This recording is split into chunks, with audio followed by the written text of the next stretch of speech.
All right, welcome back to another edition of Culinary Connections Distribution Dialogues. I'm your host, Ian Navarro, and it has been a wonderful first season for me doing the podcast. I've had some incredible guests. I look back and this is going to be the 21st episode essentially.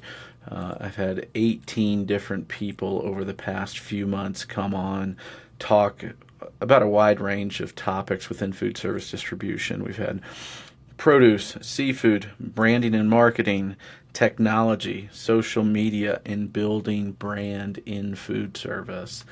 And what does that look like? How does that impact you? How is our business changing? How has it changed? I've had the opportunity to go across the country over the past several months. I look back at where I've been, got to go to Fancy Food Show in Vegas, went to the Boston Seafood Show. I've been to Boston a couple times to, connect and reconnect with friends. We've done product launches in New York. We did product launches in South Florida. We're now doing product launches in the West Coast. I've had the opportunity to go to Detroit. Never got a chance to go to Detroit and see what the Motor City is like. I can tell you one thing, though. When I started the year, January 1 of 2024, my outlook and my thought on my business at that point was far different than where it is today. And I think that's the evolution of everyone's year. Typically is that maybe you start a little bit different than where you find yourself now, but certainly for myself as I've launched my own business, and it is a living, breathing organism that has evolved immensely. My goal when I started was maybe the focal point for me, and I get this a lot, is like, so what exactly do you do? And the easiest way to connect with people is food brokerage, right? Food brokerage has existed for a really long time, and it's been an effective way for large scale brands to have fractional sales representation work in distribution.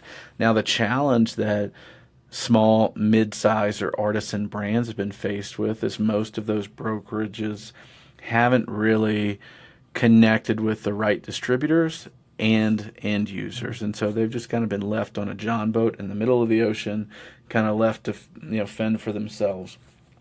And I wanted to create an outlet for those brands to be able to connect with chefs and distributors. However, one of the things I thought was I'd be really focused in the state of Colorado, and that's actually taken me in a totally different direction. And as I've talked to entrepreneurs of all sizes, business owners, people that sold their businesses, man, the first year is such a wild ride, and I can tell you it's been that. And I remember when we were having our first kid, Leland, she's 8 now, I was completely oblivious to what life was like with a child, right? You can get all the advice from people, but until you're in it, you don't know, right? You can read a book, it still doesn't prepare you. You can watch video, it still doesn't prepare you. And I think the same goes with starting my own business or starting your own business, right?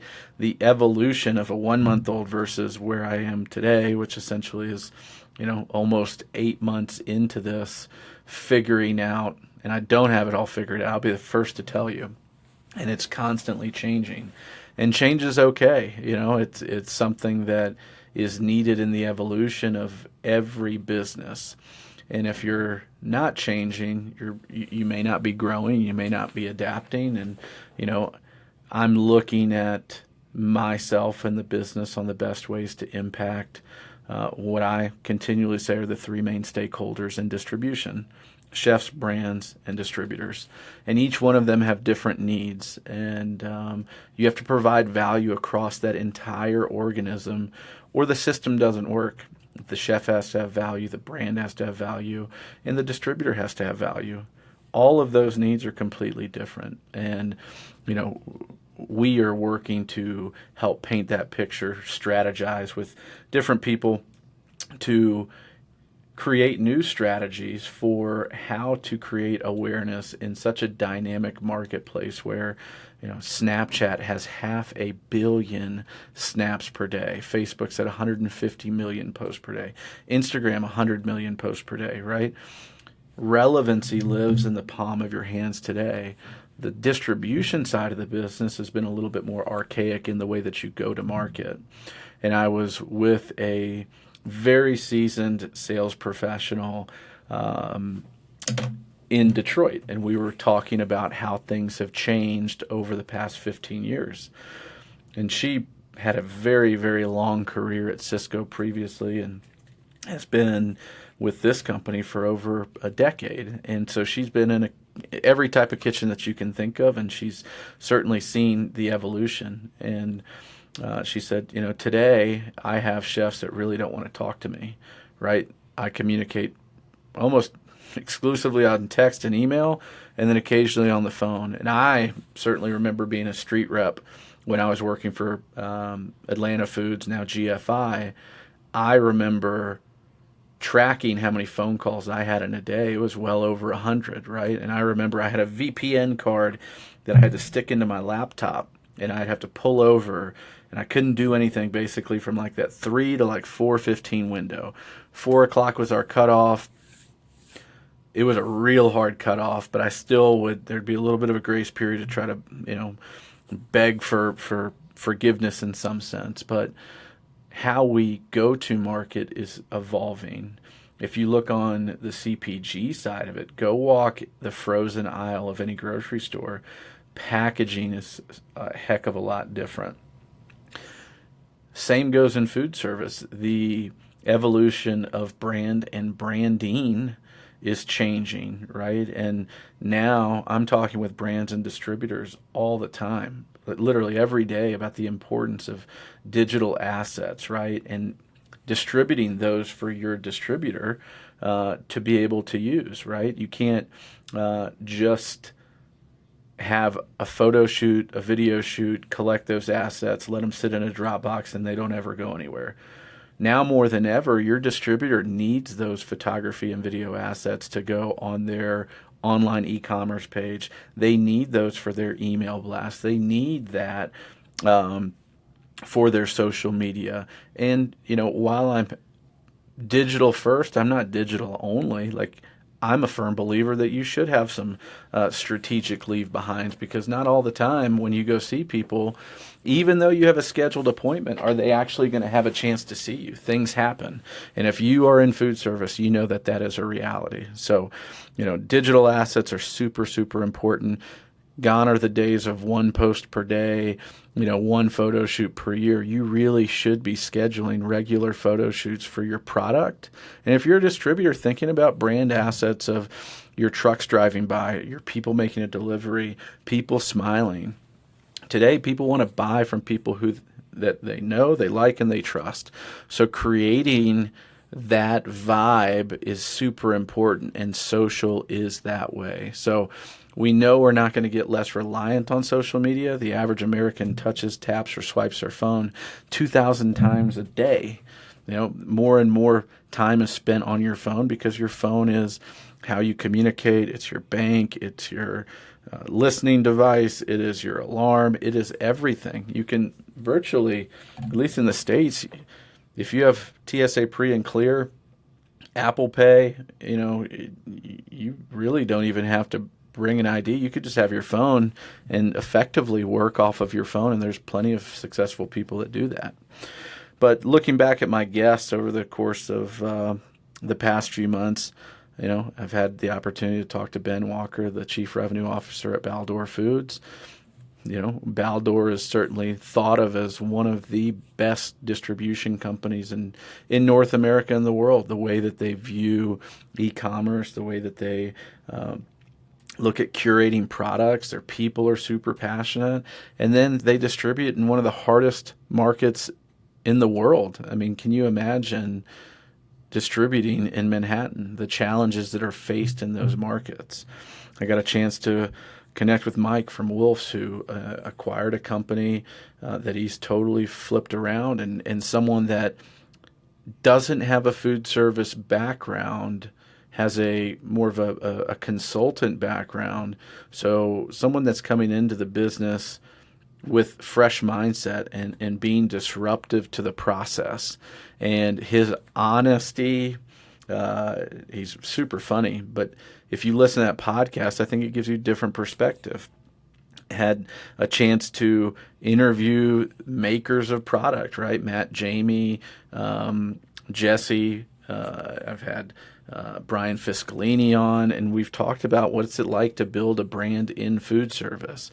Everything from packaging, telling your story, connecting with people, selling in the space, not just to the chef, but how are you selling to the food service distributor?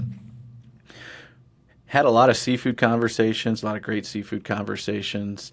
When you go to the Boston Seafood Show, it's enormous. I had a chance to go to the American or the annual meat conference rather, right? Seeing the perspective, there's significantly more land breathing protein sold every day in food service and CPG than there is seafood. But the Boston Seafood Show is enormous. Then you go to the annual meat conference and it's tiny in perspective.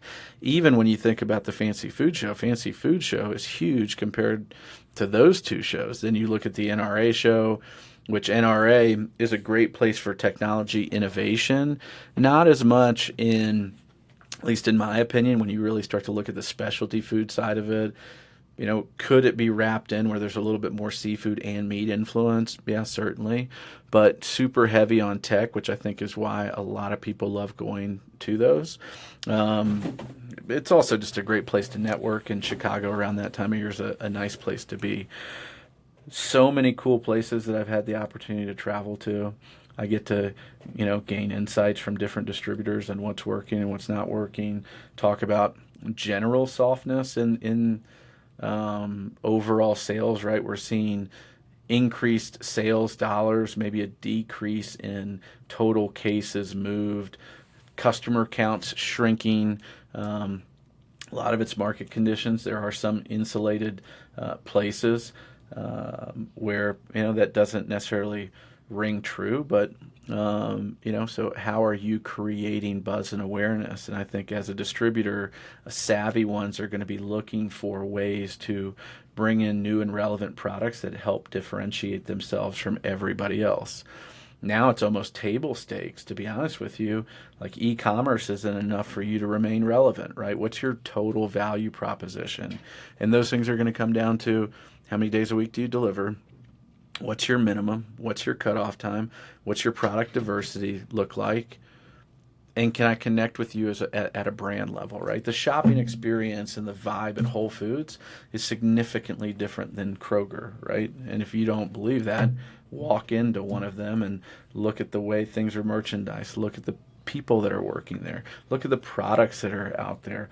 Totally different vibe. And I think now chefs are wanting to connect with cool hip brands. So what are you doing to create swag, to create brand awareness?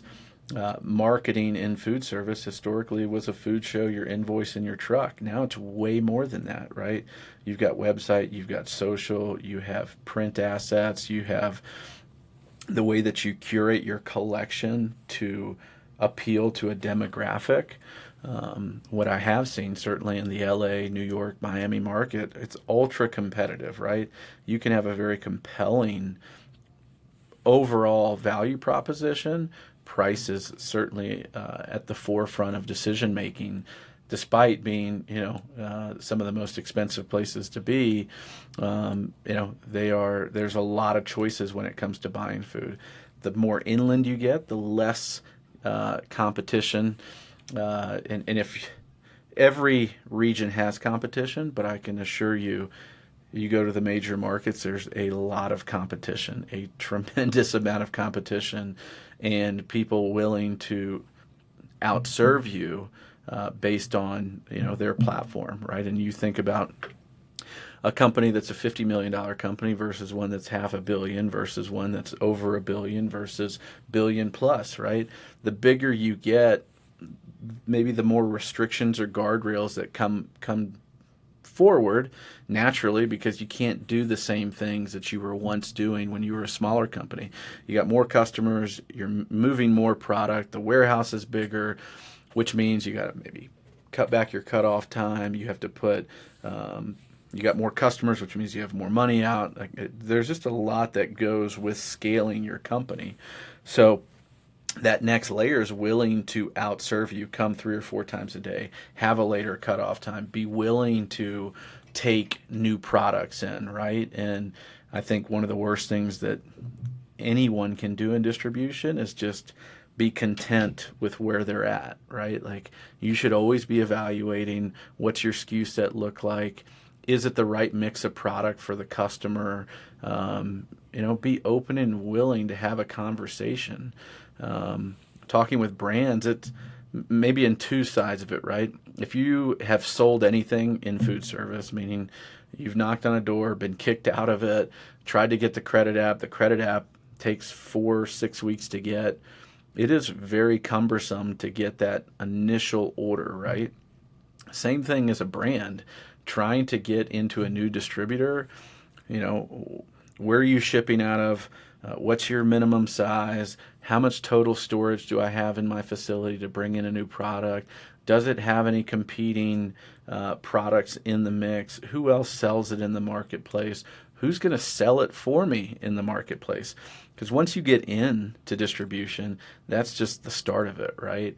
And the reality also is that every distributor that you work with, they can't work with you every week, right? Like there's thousands of SKUs, tens of thousands of SKUs, just depends on who and where you're working. So again, creating relevancy when you're not in market is extremely important. And that I think is maybe leading up now is finding how can I help brands create relevancy to appeal to distribution companies and end users. Because at the end of the day, the reality is how I get paid is helping brands get into distribution, and once they're in distribution, finding end users to use their product. So, when we think of how the ecosystem of food works, there's so many tentacles. And, if you're the farm, if you're the logistics company, if you're the accountant, right? Like there's a lot of hands that go into touching every product. And mine is another one. So this first half of the year has been pretty incredible. On a personal side, had a chance to go to Europe and kind of experience the food culture. I mean, it was a very fast trip to France and Switzerland, but I hadn't been since 2016. And I think going to all these markets really across the world gives, insights on the way that you are merchandising product. I went into a convenience store in Switzerland, just like a roadside gas station, and my feet didn't stick to the floor. Their ready to eat category was stunning and beautiful. This is essentially, just a really nice convenience store in the middle of nowhere America that has a great coffee culture, amazing restaurant in it, a micro market to it that has really elevated foods. There's a little bit of junk food, but it was a really beautiful experience seeing how people eat, right? Not a big cocktail culture in Europe, right? Still very heavily wine and beer influenced, right? In the States, we have immense cocktail programs coast to coast. And in fact, we're even getting more into the mocktail, or you have CBD and mushroom drinks that are coming to the equation, because you could say that alcohol sales are down slightly. However, talking to friends in distribution on the liquor side, sales are still good. So, there's consumer preferences that are changing, but understanding and seeing how people merchandise, how they menu, what they talk about. One of my favorite things, and anytime I'm out of town, go to a grocery store, go to a little market and see what people are selling in there. And those are things that, I bring and share with my distributor friends or my brand friends or chef friends, right? And as I wrap up this first season of my podcast, which I think I've shared before, podcast has been on my vision board for a really long time, and I gave myself every reason not to start. Right, I was too busy. I didn't know how. It was too complicated. I just couldn't allocate the time, and it has definitely been a challenge to make sure that I can set up time, be diligent about, figuring out questions to ask, interviewing people. But I'm super pleased with the first season. Second season is going to be coming up this fall, so I'm in process of connecting with distribution professionals, food service professionals from coast to coast to bring you guys insights and you know, ideas on how to carry yourself in the business, because sometimes you may be thinking about a job change, or you could be experiencing a wall in sales, right? How can I overcome this? I've tried everything, right? What can you do to be unique? And I think those that are looking to accelerate their career are going to feed their mind with other people's perspective in order to help shape their own. And my goal is really to bring people from across the country and the world that are passionate about food, bring their stories, so hopefully someone gets inspired and you learn a little bit more. We all get stuck in traffic. We're on a road trip, go for a walk, on a run, Saturday morning coffee, what have you. I'm fortunate that you've chosen to give me a listen. And this is, again, the 21st episode. I feel like I've gotten better from my first to where I'm at now. And, I'm going to continue to pour myself into the podcast and into the food service distribution community. So I'm thankful for that. As I wrap up, hope you guys have a wonderful summer, and look forward to talking to you next season.